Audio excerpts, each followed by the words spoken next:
नमस्कार, मैं डीवाई सिंह। दिल्ली में चुनाव आज संपन्न हो चुका है और आज मिल्कीपुर में भी चुनाव था। हालिया परिवेश में देखें तो बहुत तरह के इस ढंग के वीडियोस वायरल हो रहे थे। उसमें अक्सर ऐसे कहा जा रहा था कि सत्ताधारी पार्टी जो है किसी न किसी तरह से चुनाव को प्रभावित करना चाहती है। बहुत सारे ऐसे वीडियोज जिसमें भाजपा के लोग बहुत जगह आम आदमी पार्टी के कार्यकर्ताओं के साथ हाथापाई करते नजर आए। आम आदमी पार्टी के पोस्टर्स बहुत जगह फाड़े गए या बहुत जगह मिल्कीपुर में भी इस तरह की खबरें आई कि किसी न किसी तरह से सत्ताधारी पार्टी जो है चुनाव को प्रभावित करना चाहती है। आज हमारे बीच में स्टूडियो में मौजूद हैं वरिष्ठ पत्रकार हैं मिस्टर अमित कुमार। मुद्दे पर ये अपनी बात रखेंगे कि जो भी इस तरह के एलिगेशंस लगाए जा रहे हैं कि सत्ताधारी पार्टी जो है यानी भाजपा किसी न किसी तरह से चुनाव को प्रभावित करने की कोशिश करती है। और भी बहुत सारे तरीके हैं, बहुत सारे ऐसे वीडियोस हैं जिसमें कहा जाता है कि जो वोटर हैं उनको डरा धमका कर भी किसी तरह से चुनाव को प्रभावित करने की कोशिश की जाती है। उन्हें डरा धमका कर कहा जाता है कि तुम वोट देने मत जाओ। बहुत लोगों को पैसे का लालच दिया जाता है और भी बहुत सारे तरीके हैं जिनका उपयोग करके जो वोटर हैं उनको प्रभावित करने की कोशिश की जाती है कि वो अपना वोट न डाल पाएँ। तो इसी पे हम मिस्टर अमित कुमार जी से बात करना चाहेंगे।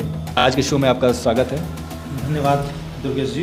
क्या कहना चाहेंगे जो इस समय इस तरह की खबरें आती रह रही हैं? आज चुनाव संपन्न हुआ है दिल्ली में भी और मिल्कीपुर में भी, और इस तरह के भी आरोप विपक्षी पार्टी लगा रही हैं कि सत्ताधारी पार्टी जो है किसी न किसी तरह से चुनाव को प्रभावित करना चाह रही है। तो इस पर क्या कहना चाहेंगे आप? जी देखिए, दिल्ली में विधानसभा चुनाव है जहां पर 65% मतदान होने के अनुमान जो है वो जताए जा रहे हैं कि शाम तक जब 6 बजे तक मतदान जो है 63 या 65% के बीच का जो है अनुमान है। और मिल्कीपुर में उपचुनाव था, उत्तर प्रदेश के मिल्कीपुर विधानसभा सीट पर उपचुनाव हो रहे थे।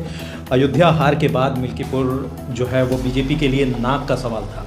इस विधानसभा को जीतने के लिए बीजेपी ने मतलब पूरी मशीनरी झोंक दी है इस उपचुनाव को जीतने के लिए, जिसके तहत आज उपचुनाव हो रहे थे। और कई दिनों से विभिन्न प्रकार की खबरें आ रही थी कि मिल्कीपुर में कहीं जो अधिकारी हैं, चुनाव अधिकारी हैं या जो भी लोग जो मतदान के लिए उत्तरदायी हैं, कई जगहों से खबरें आई कि वोटर लिस्ट से लोगों का नाम ही गायब है, जाति विशेष या विशेष वर्ग, कुछ ऐसी चीज़ें थीं जिनको लेकर काफ़ी हंगामा भी मच रहा था।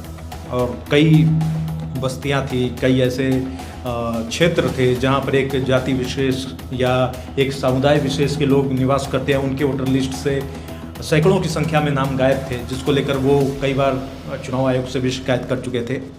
इसके बावजूद अभी आज जो है मतदान हुए हैं, जिसको लेकर कई जगह पे गड़बड़ी की आशंका जताई गई। यहाँ तक कि समाजवादी पार्टी के मुखिया अखिलेश यादव ने भी कई जगहों के जो गड़बड़ियों की शिकायत आई थी उनके संबंध में उन्होंने ट्वीट भी किया था। उन्होंने एक वीडियो ट्वीट करते हुए एक शख्स की बात की थी जिसने वीडियो में ये कहा था कि मैंने 6 वोट डाले हैं। अब इसको लेकर उन्होंने चुनाव आयोग से शिकायत भी की है। तो इस तरीके से बीजेपी जो है उसको मिल्कीपुर जीतना है हर हाल में, जिसको लेकर वो काफ़ी डेस्परेट दिखी।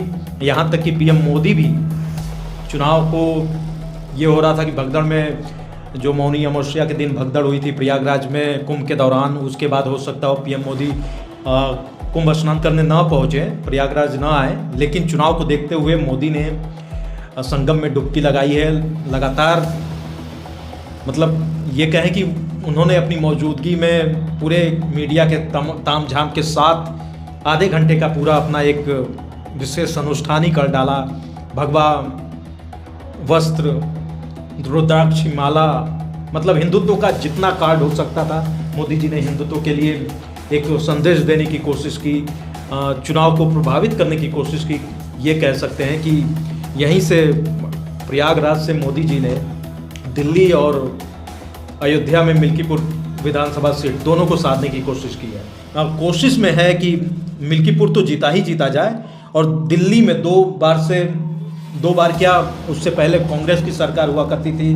मतलब वर्षों हो गए दिल्ली में बीजेपी को जीत का स्वाद चखे हुए। तो ऐसे में बीजेपी जो है दिल्ली में भी पूरा जोर लगा रही है कि वो किसी तरीके से आम आदमी पार्टी को समाप्त कर सत्ता पे काबिज हो सके। जी बिल्कुल अमित, भाजपा के लिए तो अयोध्या का मिल्कीपुर चुनाव मतलब एक तरह से इज्जत का प्रश्न है, क्योंकि मिल्कीपुर चुनाव पहले भाजपा हार गई थी। तो इस चीज़ को लेकर इस तरह की भी बातें आई कि श्री राम मंदिर को लेकर जितना प्रचार प्रसार किया गया उसके बाद भी भाजपा हार गई, ये काफ़ी सोचनीय विषय है। तो एक तरह से ये उनके लिए इज्जत का एक प्रश्न है, और शायद इसीलिए भाजपा जो है अपनी पूरी ताकत झोंक रही है कि हम किसी भी तरह से मिल्कीपुर चुनाव जीत जाएं। और मोदी जी भी इसमें अपना पूरा योगदान दे रहे हैं। मिल्कीपुर और दिल्ली का चुनाव, दोनों चुनाव एक ही साथ साधने की कोशिश कर रहे हैं, और कहीं ना कहीं इसमें धार्मिक कार्ड भी खेला जा रहा है। शायद यही रीज़न है कि मोदी जी आज कुंभ में थे और उन्होंने स्नान और बहुत तरीके से स्नान ध्यान किया। इधर बहुत सारे मुद्दे इस तरह से उठाए गए थे। एक तरह से आम आदमी पार्टी का चुनाव लड़ने का एक अलग ही दृष्टिकोण है, उसका तरीका ही कुछ अलग है। तो वहीं उसी पटरी पे कहीं ना कहीं इस बार चलते हुए कांग्रेस को भी देखा गया और भाजपा को भी देखा गया। तो इस पे क्या कहना चाहेंगे कि क्या अब भाजपा ये चीज़ समझने लगी है कि कहीं ना कहीं जिन तरीक़ों से आम आदमी पार्टी सत्ता में आई थी, तो उसी तरीके का इस्तेमाल करके हम भी कोशिश कर सकते हैं कि हमें सत्ता दिल्ली में मिल जाए।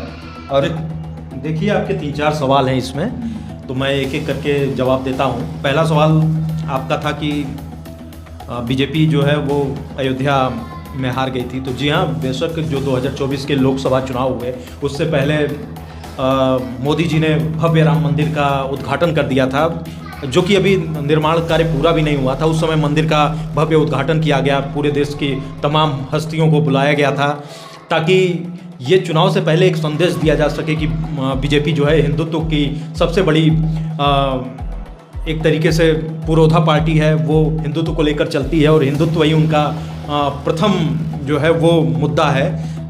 ये कोशिश की गई, लेकिन कहीं ना कहीं लोकसभा चुनाव में यूपी ने बड़ा ही सरप्राइज कर दिया था बीजेपी को, जहां वो 67-68 सीटें पिछले लोकसभा चुनाव में जीते थे।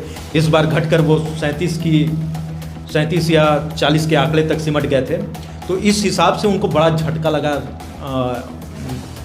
लोकसभा चुनाव में। और अयोध्या जो सीट मानी जा रही थी, प्रेस्टीज था, अयोध्या में राम मंदिर बना, अयोध्या एक उनके लिए प्रेस्टीज की बात थी, वो सीट हारना उनके लिए बड़ा ही एक तरीके से कहे कि धक्का लगने वाली बात थी। और इसी लोकसभा में मिल्कीपुर विधानसभा पड़ता है, जो जिस सीट से अवधेश प्रसाद जो अभी अयोध्या के सांसद हैं वो विधायक थे। तो अब उनके बेटे अजीत प्रसाद इस सीट से चुनाव लड़ रहे हैं, और इस सीट